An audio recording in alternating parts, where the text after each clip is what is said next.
Next, from Springfield, Governor Rauner holds a press conference in celebration of National Apprenticeship Week and discusses his agenda to make Illinois more job-friendly. Later, he addresses questions on when the state will pass a budget. This runs about 20 minutes. We're here to celebrate National Apprenticeship Week. This small business is the backbone of Illinois' economy. Small businesses just like this one, their success is key to Illinois' success. They have a good apprenticeship program here. We have a couple young people who are part of the apprenticeship program here. I'm here to say thank you and congratulations to them, especially to one who's a veteran, and I said God bless him for that. We need to do two essential things to get a better quality of life for the people of Illinois, higher standard of living, higher incomes for the people of Illinois, strong, booming economy, creating a lot of good jobs, and an outstanding education and training system in Illinois, so our people are given the skills to maximize their income, maximize their productivity, and be all they can, maximize their potential through their careers of work. This is what we're striving for. Apprenticeship programs are part of that training that we need in Illinois to have the best workforce, the highest paid people in America. Apprenticeships are key to that. Our governor's Cabinet on Children and Youth has made expanding apprenticeships around the state a core part of the agenda we're going to be trying to accomplish in the future. We're here to say thank you for those who have great apprentice programs and look forward to expanding them. And we look forward to making the regulatory changes. Workers' comp is especially one, to make sure the system is designed to do what it was originally intended to do. Workers' comp was never designed to treat health issues outside of work. In Illinois, we try to force those in or let them come in. It's driven up our costs, it's increased fraud and abuse, and it's pushed employers out of the state. And we've lost good paying jobs because our workers' comp system is not fair, it's not competitive. And even leading Democrat Attorney General Lisa Madigan has said we need causation in our workers' comp system in order to have it be fair and appropriate. We need to make this change. It's the #1 regulatory change we need to make to get this done. Now, I imagine many of you are here because to get my comments about the 4-leader meeting. I'll make a quick comment now. Workers' comp was one of the issues that we talked about in the 4-leader meeting today. I would say there continues to be reluctance to want to embrace reforms. I would say that's true. Certainly was very evident yesterday, a little less evident today, which is good. It's just going to take persistence. It's going to take meeting very regularly. I believe we can get there. There were 5 topics. The request from yesterday's meeting for today was to let's go deeper on the reforms that we're recommending. So today we passed out an agenda. We had an attachment for that. But then we also gave very specific items. First, we gave our workers' comp bill that we introduced last year to the leaders. They acted as if they'd never seen them before, even though they had. But you know, that's part of the process. I encourage them to actually read the bills because it's very specific about what we recommend changing on workers' comp. Very clear. We also gave them the term limits bill that we've introduced. Very important, very clear. One of the ways to restore the confidence of job creators in Illinois is to change the culture in our government. We've got a reputation for bad government in Illinois. We need to change our reputation. And we all know that a lot of the tough votes in Illinois come in lame duck sessions, like we're hoping will come here in the next 60 days. Well, you know what? One of the good things term limits does, it makes everybody a lame duck on a rotating basis. That's a good thing. And people can't be there to have a business career in their office. They're there to be a public servant for 8 or 10 years and leave. That changes the culture. We really need this change. It'll help grow jobs. It'll help bring down our taxes. It'll restore good government, and it'll restore the confidence of job creators. So we had a good conversation about these issues. And we discussed the 5 key types of reforms we think we should have as part of our budget discussion. Property tax relief. We have the highest property taxes in America. It's crushing our job creators, our small businesses, and it's crushing our working families with the cost of living. In that regard, unfunded mandate relief and government consolidation is a key part of it, along with a property tax freeze. And we gave, again, to the leaders, the specific recommendations that our task force made, bipartisan. We had Democratic legislators and Republican legislators on it. Evelyn Sanguinetti led that task force. They issued a report summarizing the changes on unfunded mandates and government consolidation they recommend. We gave the report again to the leaders across the aisle. They acted surprised, like they'd never heard of it and hadn't seen it. But they said they would read it. I hope they will. And then we can use that as a basis for discussion. That can help bring down our property taxes. Number two, workers' comp. We gave them the bill again. They said they would study it, and we would talk about it again. They've had it for a year, but, you know, hopefully this time. Number three, term limits. Got the bill. They're reviewing it. I think it's critical. Number one way we can change the culture of government in Illinois. Number four, education funding reform and more school choice. Critical. We need the best schools in America. And what I promise to do for the legislators is give them we're going to try to meet with them every few days. We haven't scheduled the next one because we got Thanksgiving coming up, and a lot of us are going to Rome for the Vatican visit, so it's a little harder to schedule the day, but we're going to try to meet again very soon. I promise that every time we meet, I'm going to give them an update on what the task force on the education funding reform is doing, because we have a bipartisan legislative group talking about education funding reform. And I believe we're going to get there. I do. From my reports I've received so far, they're making progress. So we're going to use that in our leader meetings to guide our negotiations around the budget and education funding, because we're going to need more K-12 funding in order to get the new funding formula to work.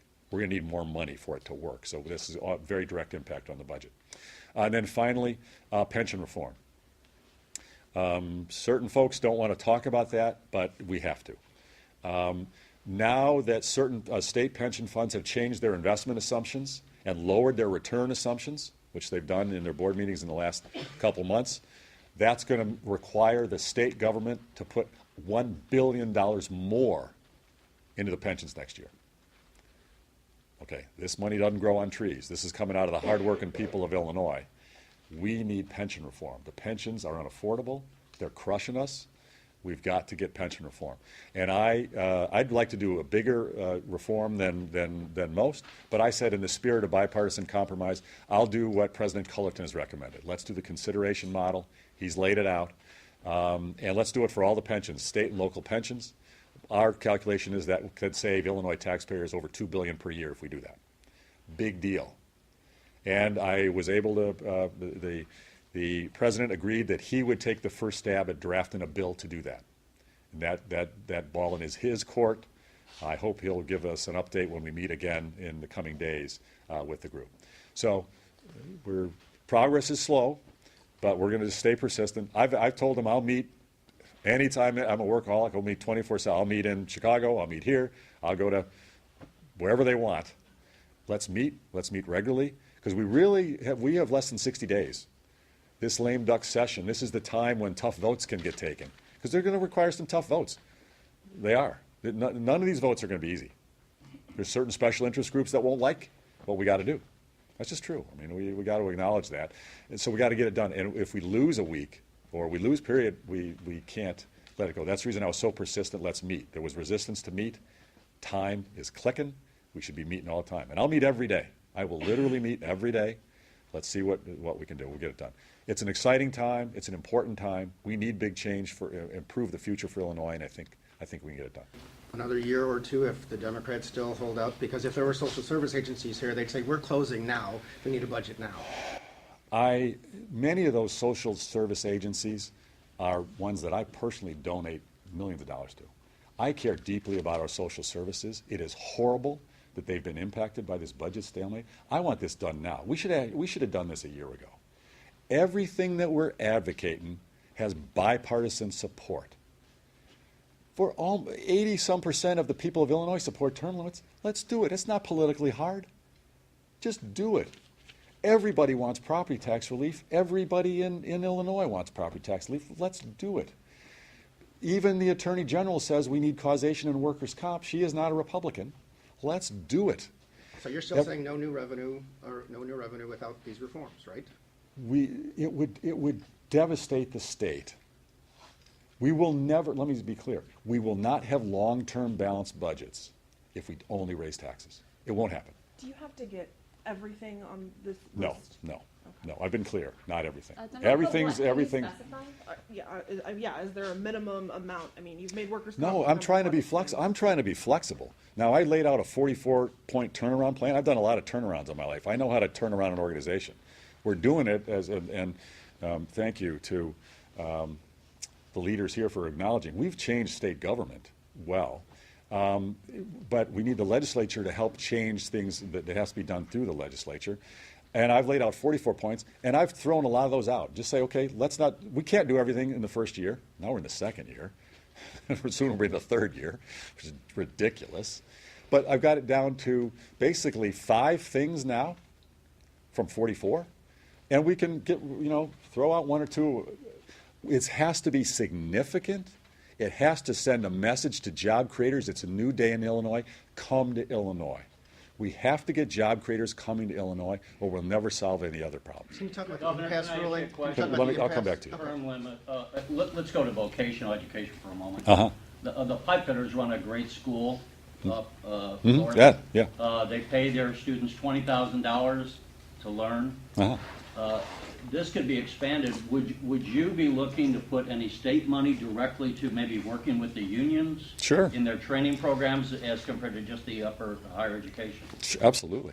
We should work together cooperatively. All the entities that care about education and training should be coordinating their efforts, and the state government should play a role in that. I would be excited to do that. And I've talked to some of the trade unions about their apprenticeship programs, and I'd love to help them expand.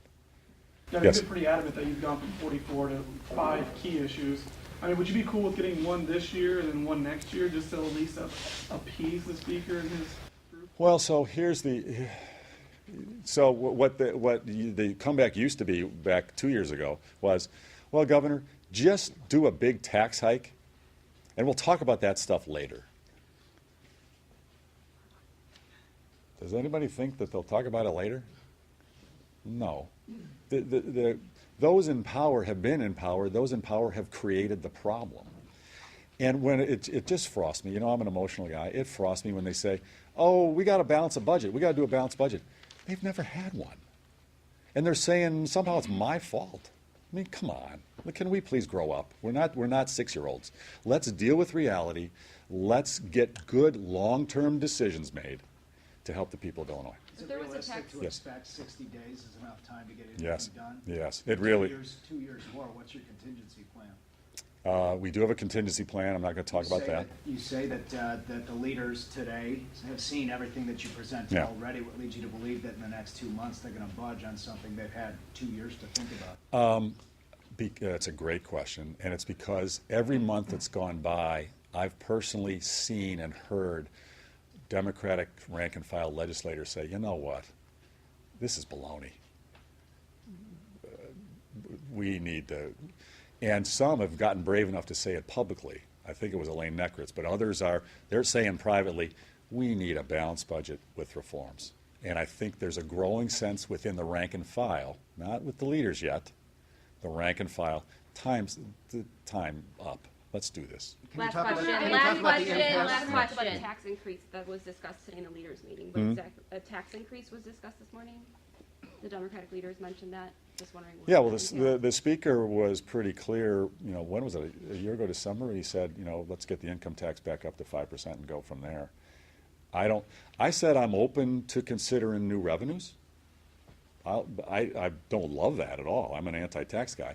But as part of reforms, I've said let's put it on the table and talk about it. I've always said that. Governor, how long? We had last question. Okay, I fine. called last question. All right, I'm sorry. Thanks, everybody. Appreciate it. But you also said I'd get another chance to ask about the impasse. impasse. Can you say anything about the impasse to your 38,000 employees who are affected by it? You can say one You thing can on say- the. Yeah, Thank you. that's fine, that's fine. That's fine.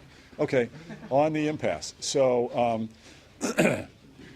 I think it's very good for the people of Illinois. It's good for taxpayers. It's good for the state employees that we now have some resolution. The delays on this resolution have been costing Illinois taxpayers almost $2 million a day. Let's be clear. Delaying on these negotiations has been costing Illinois taxpayers almost $2 million per day. Now we got resolution. That's good. I think it's a resolution that's fair for taxpayers, and it's fair for our wonderful state employees, and we have wonderful state employees. I'm an advocate for them. It's very much the same deal that we've already had with 18 other unions. This is not like, you know, some unusual deal. It's what we've done with everybody. It's got merit pay, which is great. Let's pay people more, but let's make based on productivity and doing good work. It allows a 40-hour work week. What a shocking idea. Instead of a work week of 37.5 hours, let's do what everybody else, what every taxpayer has, is a 40-hour work week. How about that? Allows that. It allows, many people want to volunteer to help serve the people of Illinois. We weren't allowed to have volunteers work in the Department of Natural Resources or in our state parks or in some of our state facilities or our health facilities. Now we can have volunteers help. Common sense. It allows good common sense changes to the system, and in the long term, it'll save $3 billion over the next 4 years. That helps with our balanced budget, critically important. And it's fair on all levels. And I look forward. Some things I think we'll want to implement fairly quickly. Others I think we'll do phase in partnership with AFSCME. I want to work very closely with AFSCME. Some things we need to phase in over time. We'll work that out. We want to have a good, positive working relationship with the leaders at AFSCME, and I think we will. Thanks very much, everybody. Thanks, guys. Thank you, Governor.